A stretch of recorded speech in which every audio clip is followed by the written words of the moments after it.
Desert Healthcare District and Foundation presents a podcast that supports your health and wellness where you live.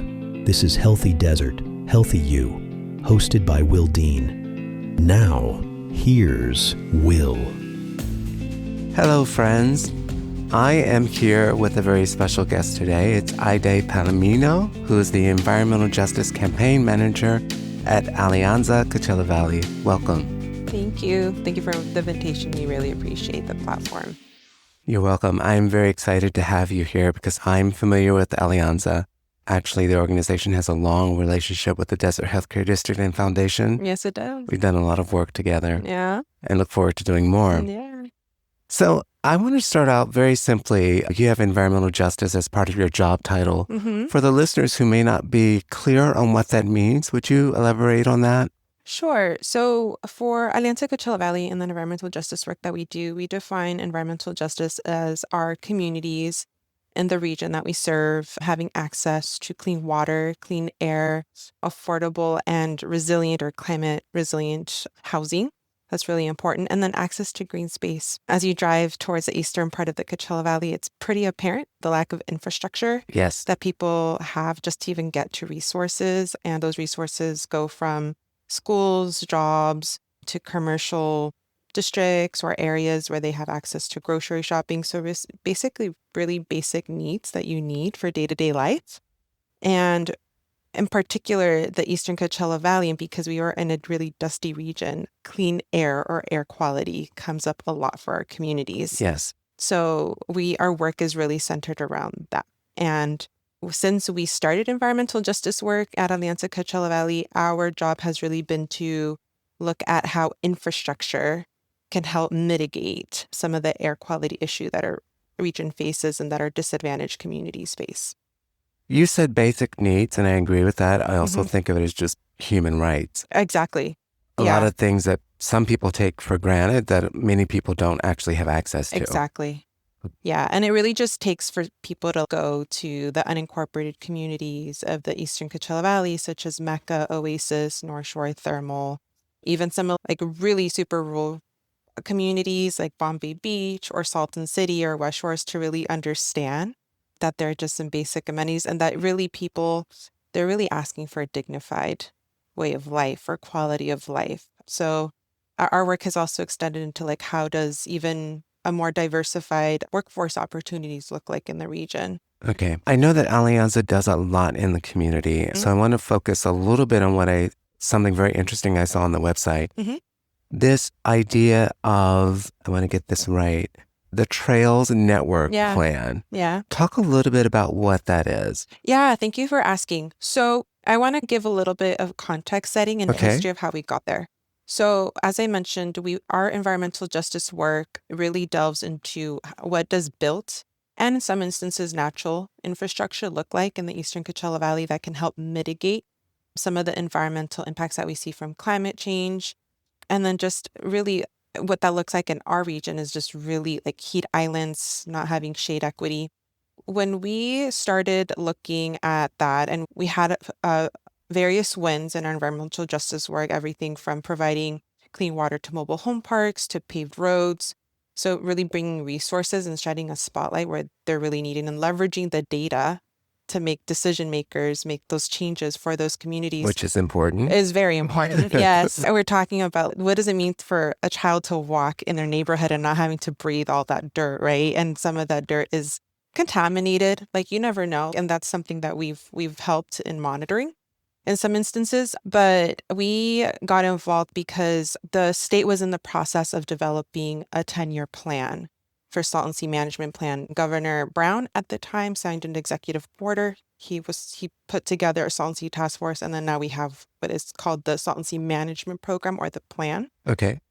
Which is really to tackle projects that look at dust suppression, which is really important in the region, and also habitat restoration or creation, whatever way you want to look at it, which is great. And we need that in the region. And we're seeing what decrease in water to the Salton Sea or water reductions to the Salton Sea look like for how much the lake is being decreasing and what lake bed exposure is looking like, especially because if people didn't know, the only really water that the Salton Sea is getting is through agricultural runoff. When we looked at all these different plans that were coming from the state, we're like, wait a minute, have you seen the communities? The communities are being largely left out of any of these projects that are happening. So we spent some time advocating, even like through community engagement. What does a transparent community engagement process look like between state and the communities? Kind of facilitating and making recommendations. Luckily, like that has come through. But then we're like, they still need basic infrastructure needs that we think could be within your scope of work if you had a more holistic view of what these projects could look like in the region. I see. Yeah. So then that happened for a couple of years. This was before I joined Alianza. But then the pandemic hit in 2020. And we decided to take it upon ourselves to do a community visioning exercise with the community, with the residents around the Salton Sea. And we went back to our communities and we asked, what's important to you? We're in the middle of this crisis. You're all experiencing, if everybody else is experiencing the pandemic, you're experiencing even more because a lot of you have lived in the region where there's high respiratory health issues. Proximity to the sea. And proximity to the sea. And then on top of that, we have this virus that is respiratory. So people were struggling financially. We provided financial support even for like funeral services, things like that. And people's just in general, like people just struggled a lot like everybody else did during that period of time. And what people came back and they're like, well, we really care about what's happening with the Salton Sea in relation or in regard to the community. And we really care about what's going to happen with the economy. Because if it's going to be really hard for the economy just in general bounce back, it's going to take longer for us to bounce back. So we took that information to some really amazing partners at the University of Southern California, Dr. Manuel Pastor, and then University of California, Santa Cruz, Dr. Chris Benner, who work on solidarity economics.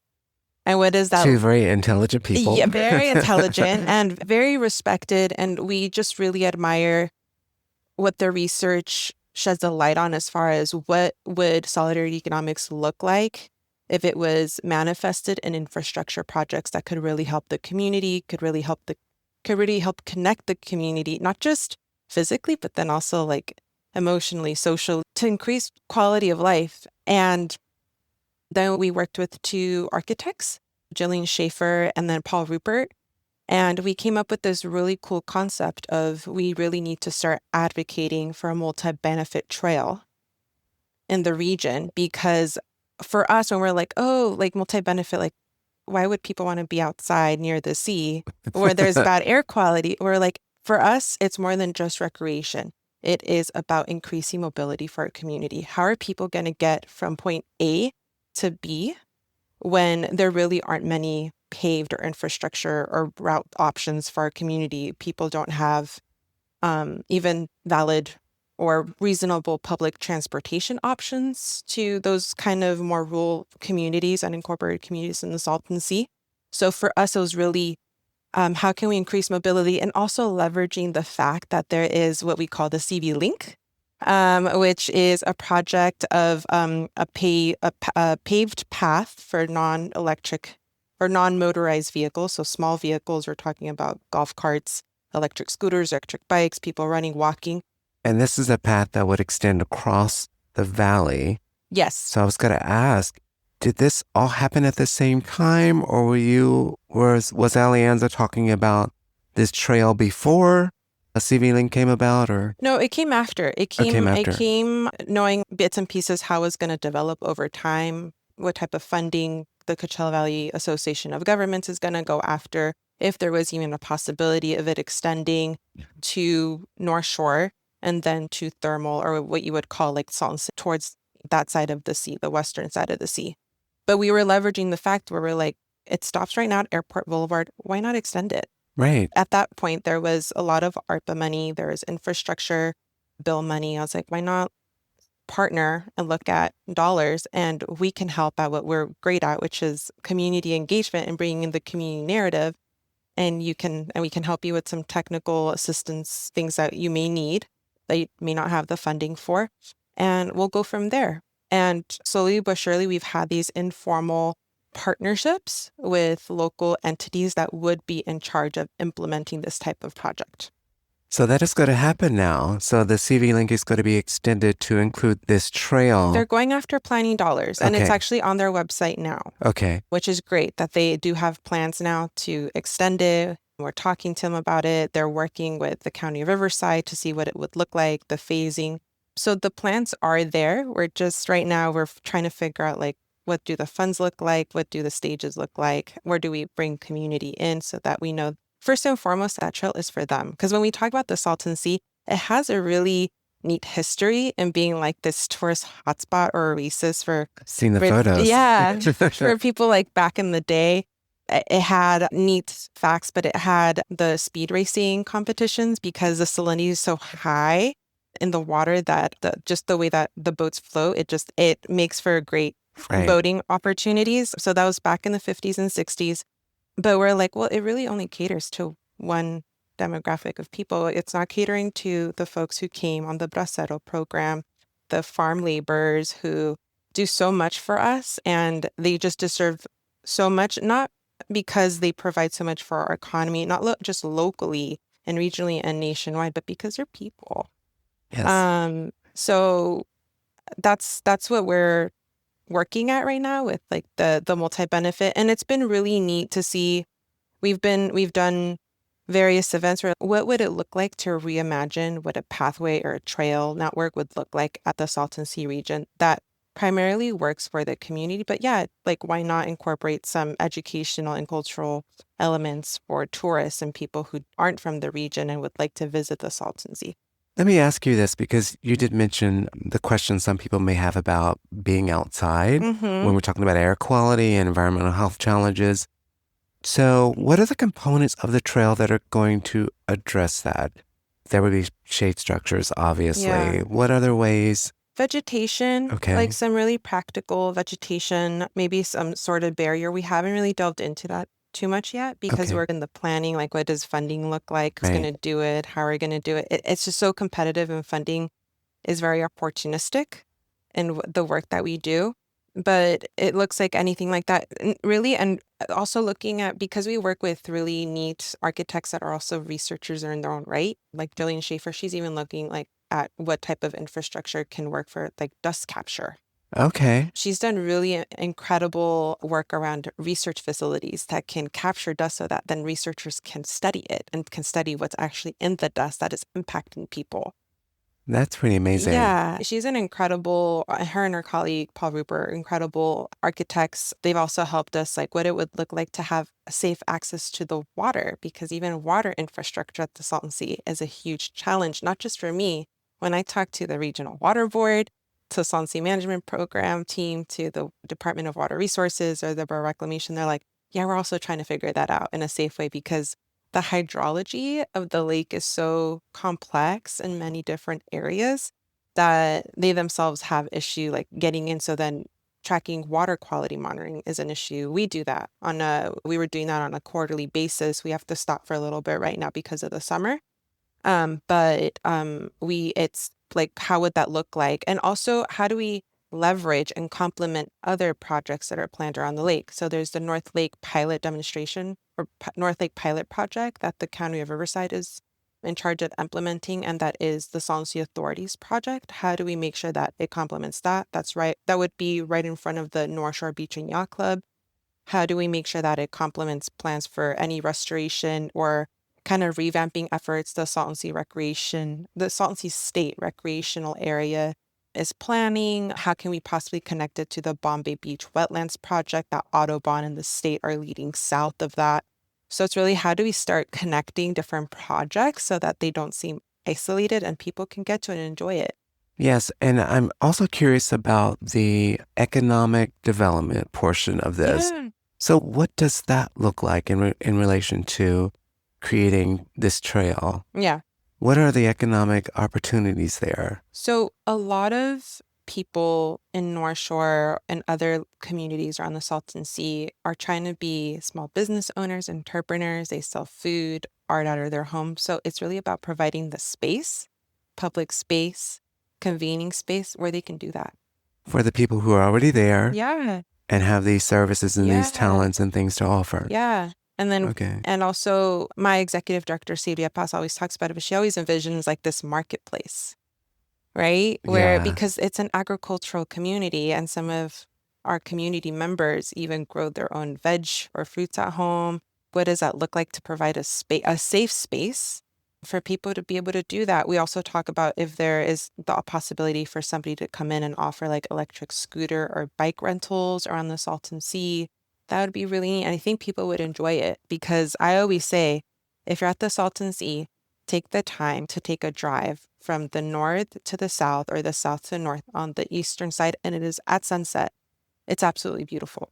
It really is. I often hear people talk about the Salton Sea in negatives. Yeah. And it's definitely challenging, and something definitely needs to be done sooner rather than later. Mm-hmm. But it is still really beautiful to be out there. And it has a lot of biodiversity. So if you talk to some of the organizations that are on the forefront of that research and surveying, like Audubon, it's such an important migratory path for birds.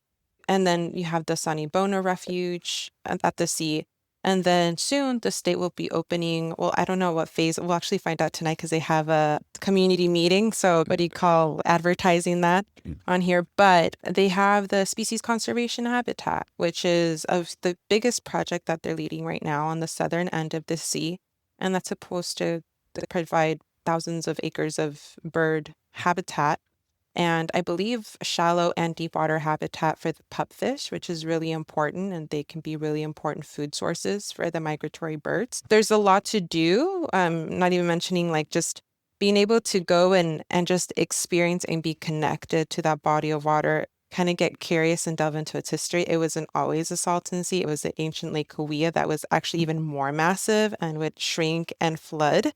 Really? Throughout hundreds of years. I didn't know that. So what's really neat is if you drive from the north to south or south to north on the east side, you can actually see the markings on the mountains of when the sea used to be more higher or deeper, or whatever you want to call it. And you can see all of that in the mountains in the background, which is really neat. Oh, it's fascinating. Yeah. Something you have on your website, people in the community can actually support these efforts. Mm-hmm. You have a pledge on the website that people Mm-hmm. can actually complete, sign. Yep. Tell me a little bit about that. So the pledge is a way for our community, and not just our community, we're actually looking at a diverse set of stakeholders. We're looking at other organizations that share the same values and interests as we do, businesses that could see the potential of what a revamped region of the Salton Sea can look like for them, the opportunities that it can bring. So it's really our way to show support behind a trail where you think it's like, why a trail? But once you see like that it's more than just recreation, it's a way for us to then take that pool of support and we can take it to legislature up in Sacramento, especially right now when we have a huge opportunity with the climate bond that was passed in the November elections, which is $10 billion in funding for climate projects and climate resiliency. We can take that money, or we can take that pledge and show different decision makers in Sacramento that this has massive support and that these types of infrastructure can really create real positive change in our communities. So do you have a goal in terms of the number of pledges or just as many as you can get?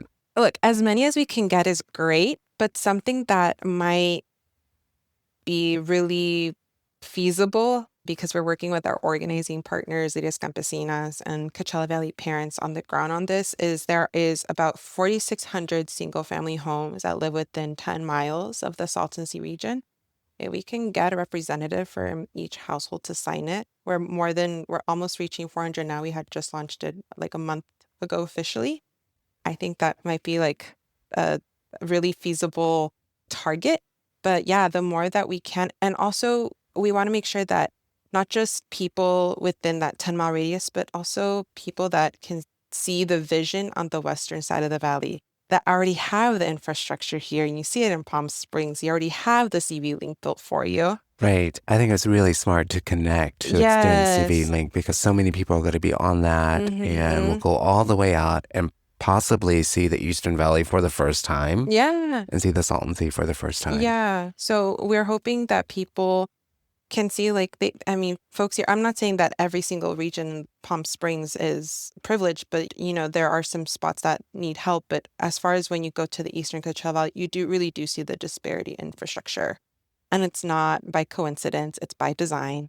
Yes. We just want to make sure that those folks can show their solidarity as well by signing the pledge. So we're working on a plan right now with our partners to get more support and be able to show that in a meaningful way, which would be the pledge. For our listeners who want to sign the pledge, where do they find that? So you can go on the thrivingsaltonsea.com website. You can click under the Thriving Environment tab, and you can scroll down and look and see all about what the multi-benefit trail network is and what ideally we would want in it. And there's a little link down there that you can sign the pledge in English or in Spanish. Thank you.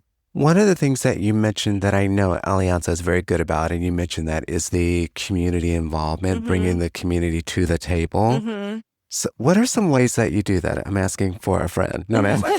How do you do that? So actually, for us, it's been consistency and setting the expectations, having follow-up with our community members. So for our campaign specific, we work with a core group of community members. They range from residents who live in Salton City, Thermal, Mecca, North Shore. And we talk about how do we lift your stories? How do we make sure that there's a constant spotlight on the needs that you have as a community, as a person, for your family? And make sure that we uplift them. So whenever we have an opportunity, like we recently got approached by Cal Matters to do a story that's really important. That's a publication that legislators also look at. Have a community member be at the forefront of that, talk about her experience with respiratory health challenges, the challenges her family faces. And also, if they're not comfortable with that, also doing like some capacity building. So what does like communications, like little communications prep look like? So that they're not just thrown out there and almost feeling like they're being tokenized in a way. And then for the events that we did 2 large events last year where we brought out more than 100 people to like one of the spots where we were hoping the trail would be located. And they helped us with everything. We're like, what do you want in the event? Do you want what kind of activities? Because we want to make sure that when we're talking about amenities, that they're catered to the type of activities the local community wants. Yes, and I really can't emphasize the importance of that enough, because oftentimes when the government is involved in something, there are people who are not really familiar with your community making decisions for you. Yeah. So it's really important to have the residents there. Yeah. And it sounds like you're preparing them as well. Yeah. And we also, my coordinator, Juliana Tabada, has done a really amazing job of, okay, so we have these monthly meetings with our community members, and we do check-ins individually with them. What did you like? What didn't you like? How can we improve? How would you like a future meeting to be facilitated? What are some ideas you have? So we have various checkpoints with our community. And then what's really important, or that we've noticed that's really important from our community, is that we have community agreements at the beginning of every meeting, meaning that we respect confidentiality. Sometimes when people tell what their experience has been like living in the Salton Sea region, they get really emotional, or they talk about other challenges that they've had, other obstacles. Our communities are largely immigration communities who are there's a lot of uncertainty, especially right now with the political climate that we have. So we've even had conversations about how can we maybe change the way we do community engagement so that you feel safe.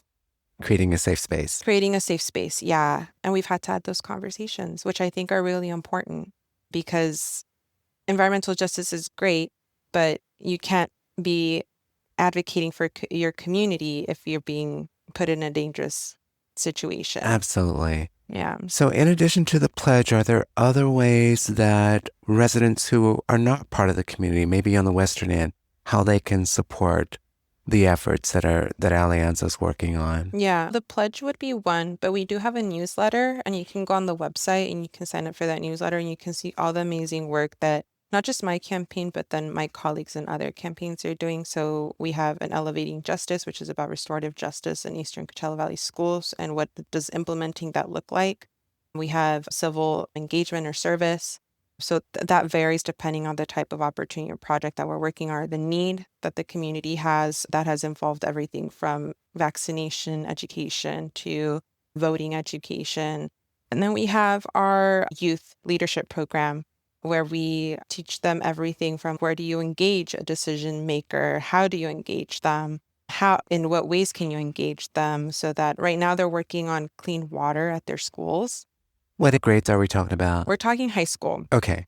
But I know that recently they have expanded to the youth that are also moved on to college, but that want to come back and help and be kind of like mentors. They can help and also start movements at the current college campuses that they're at. That's excellent. Yeah. So it's really like increasing that pipeline of leadership and mentorship. And it's really neat. Like I'll give an antidote, which I still find really cool. So we had a high school intern from Coachella Valley High School. I'll keep her name private, but she's a really amazing artist in her own right. And she was very involved in our community science work. So we would throw out really technical terms in our meetings with our scientists because we work with research partners and scientists from Loma Linda University. That's Dr. Ryan Sinclair, Dr. Mara Froelich from Brown University. We have Dr. Isabel Arsenio Soltero from UCLA. And then we have Quinn Montgomery, who was with University of California in San Diego, and now he's kind of on a consultant basis. And we would have these biweekly meetings where we noticed that community science is something that the youth are really interested in. And because it's science that's applicable, right, to the region, they've gone out with us to go test water at the sea. And we throw out these technical terms, and one thing that we throw up, and I can never remember the long term, but it's QAP, which is Quality Assurance Project Plan or something. And it's the plan or the protocol that you need. So if you want your water data to be legitimized in the eyes of the government and for agencies to use it, you need to write that plan. I see. And she was involved in those meetings and she would ask questions, and I was really proud of her. I was like, great, no question is a dumb question asked. Our scientists are here to help you. They want to help you understand the science and kind of like the changing dynamics of the biochemistry in the water. And then she went off to her regular youth programming with Karina, my colleague who's the manager there. And I was walking by one day by her desk and she's like, does a QAPP sound familiar to you? And I'm like, yeah, why? And she goes, your youth intern threw that out as something that we might need to do for our local school, like clean water campaign as a way to make sure that it's like legitimate, quote unquote, legitimate in the eyes of the school district to leverage the data so that we can prove that we need clean water. So she was using the terminology that she learned or the technical. The intern was doing that. Yeah. She's God. like, oh, I think we need a QAPP. So then Karina's like, what is that? And then I had to explain to her what it was. But it was just, that was just like such a moment of pride for me. I was like, you're listening, you're applying it, you're, That is what you want to happen. Yeah, absolutely. So, I mean, this young person is incredible in really, really other ways. But like that was, for me, was like, oh, wow. Okay. Like they're taking this information, they're applying it in other parts of what they're doing, their extra time. And I love that you have college students coming back too as mentors. Yeah. That's so important. Yeah. And, youth because one thing that we've noticed within our work is that, and I count myself as part of it, is that we have a lot of local youth or people who grew up here that they get involved in our organization, our partners organization, like Líderes Campesinas or the Youth Leadership Institute or the center. They go off to school, which is great, but then they're like, we want to come back and we want to help. Absolutely. And we want opportunities where we can help. And for us, what has been really important, and not necessarily it was like a goal within like our community science space that we have within our campaign, was that kind of a byproduct of the work that we've done with community scientists, because we have like a cohort of 6 scientists that we work with from the community, local residents, is that now these people are going off to getting their PhDs. One of them has their master's. You might know, like you might hear him, Diego Centeno, he's incredible. We have another one, Alejandra Lopez, who's at Brown, doing also her PhD under Mara Froelich. So they're seeing these opportunities where they want to make sure that their research is actionable. Yes. And I definitely have heard of Diego, so Yeah. I'm hopeful that he's going to appear on the podcast Oh, as well. So I'm excited about that. Is there like one last thing that you want people who may be listening to this to know about the Trails Project or the community that you're working with? I want people to know that this Trails Network project is really only the beginning. And it's speaking to a louder issue that the Trail Network is the project that we ourselves are focusing on. And we're trying to establish and formalize partnerships with local agencies and entities as a way to leverage in more infrastructure projects in the region, such as making it possible or more competitive to go after affordable housing dollars or money that can go for affordable housing projects in the Eastern Coachella Valley. We know that if there isn't foundational infrastructure like trails or sewage or broadband or stable electric grids, which we also have challenges with in the Salton Sea region, if we have a dust storm and it will knock out energy for a lot of people. That we know that through a trail, it's only like the foundation for more infrastructure projects to come to the region. And to reiterate what you have said is that this is more than recreation. It is. This is connecting the residents to an improved quality of life. Yeah. Yeah. To learn more, please visit the thrivingsaltonsea.org or .com website. Aydee, thank you so much for being here. I really appreciate your coming and sharing about this exciting Trails Network project. Thank you for the opportunity. This is exciting. Thank you for joining us on this episode of Healthy Desert, Healthy You. This podcast is a production of the Desert Healthcare District and Foundation in Palm Springs, California. For more information, please visit the website dhcd.org. Our annual conference site is healthydesert.healthyu.org. This podcast is available at most major podcast portals, including Amazon Music, Apple Podcasts, Audible, Captivate.fm, Spotify, and YouTube Music.